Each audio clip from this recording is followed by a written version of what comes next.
नमस्कार, श्री स्वामी समर्थ. मी सुमिता. स्वागत आहे तुमचं माझ्या नवीन मिनी ब्लॉगमध्ये.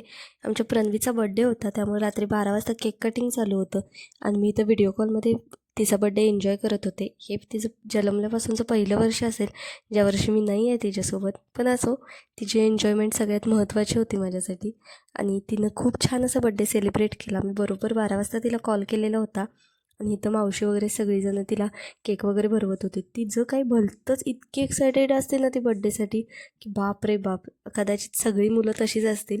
आणि इथं मावशी छानपैकी अशी तिला केक वगैरे भरवत होती. ते सगळं झालं. माझी होती दुसऱ्या दिवशी सुट्टी, त्यामुळे मी इथं गाडीवरती थोडंसं काम केलं, त्यांना थोडीशी मदत केली आणि त्यांनी वडी सोडत होते. मी बाकीचं सगळं आवरून तिकडून घरातून बाहेर पडले आणि इकडं सगळी बड्डेची तयारी चालू झालेली होती. ॲज युजल डेकोरेशन करताना प्रणवीचं मध्ये करणं हे चालूच असतं आणि तिचं तेच चालू होतं. ती खूप खूप एक्सायटेड होती. मी तर व्हिडिओ करते म्हणलं होतं, तिला ते करायचंच होतं. दीदी मी फुगे फुगू का, किंवा दीदी मला हे देतच नाही आहेस तू, मला हा पंपच दे, हे ते सगळं तिची मस्ती चालू होती. आणि तुम्ही बघू शकता ती मला किती पिडते ते सगळं झालं. आणि मला एक डेकोरेशनसाठी एक कमान करायची होती. त्याच्यासाठी मी जाडवाला वाकळाचा दोरा असतो तो घेतला, तो एका तिजोरीला टक केला आणि तिथून मी त्याच्यासाठी अशी मस्तपैकी अशी ती कमान असते ना ती बनवत होते. पण माझ्याकडून झालं काय वेगळंच, कारण फुग्यांची क्वांटिटी खूप कमी होती.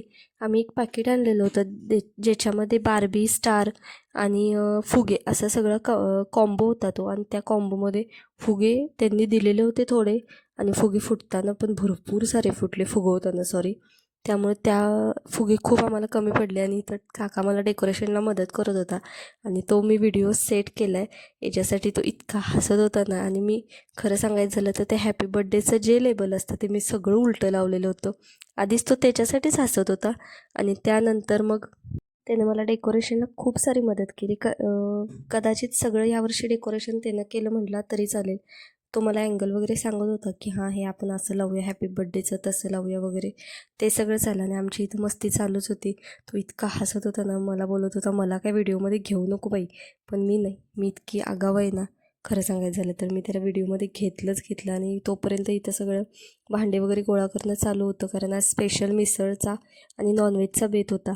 त्यामुळे दाबून अशी मिसळ करायची होती. सगळ्या जी काही लहान मुलं वगैरे येतील त्यांच्यासाठी मिसळ होती आणि ती मिसळसुद्धा मलाच करायची होती. त्यामुळे काकानं मला डेकोरेशनमध्ये खूप सारी मदत केली.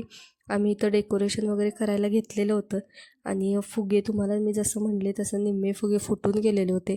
आणि त्यामुळं कसं डेकोरेशन करायचं, तेवढ्यात फुग्यांमध्ये कसं बसवायचं. कारण कसं होतं, आणायला जायला कोण नव्हतं घरात खरं सांगायचं झालं तर. कारण मिसळ करायची होती, बाकीचं जेवण करायचं होतं आणि आम्ही लिटरली जवळजवळ आम्ही 3:30-4 वाजता डेकोरेशनला तयारी करायला घेतलेली होती. त्यामुळं खूप अवघड झालेलं होतं त्या दिवशी खरं सांग. तो सारखा व्हिडिओमध्ये बघतोय. इथं लहान मुलांचं येणं जाणं चालू होतं. तोपर्यंत मावशी आमची सगळी आमच्या घरातली पातेली वगैरे घेऊन आली. तुम्ही बघू शकता सगळं काही मस्तपैकी अशी तयारी चालू झालेली होती. आणि मी तोपर्यंत इकडं मिसळ बनवायला घेतलेली होती. काका बोललं मी डेकोरेशन थोडंफार करतो, तोपर्यंत तू मिसळ बनव जा. मिसळ जवळजवळ एक 30-35 लोकांची होती आणि मी फर्स्ट टाईम करणार होते. जसं की मम्मीनी जसं करतात तसंच मी करण्याचा प्रयत्न केलेला होता आणि खूप छान झालेली होती मिसळ. आणि हा डेकोरेशनचा फायनल रिझल्ट होता. मला करायचं होतं एक आणि झालं काही तिसरंच.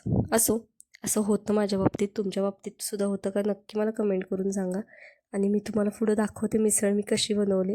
छान अशी मस्तपैकी असा कोल्हापुरी जसा मिसळला कट येतो तसा झालेला होता आणि असा छान संपला माझा आजचा दिवस. उद्या भेटू नेक्स्ट ब्लॉगमध्ये. तोपर्यंत व्हिडिओला लाईक करा, शेअर करा, कमेंट करा, चॅनलला सबस्क्राईब करा. Bye bye.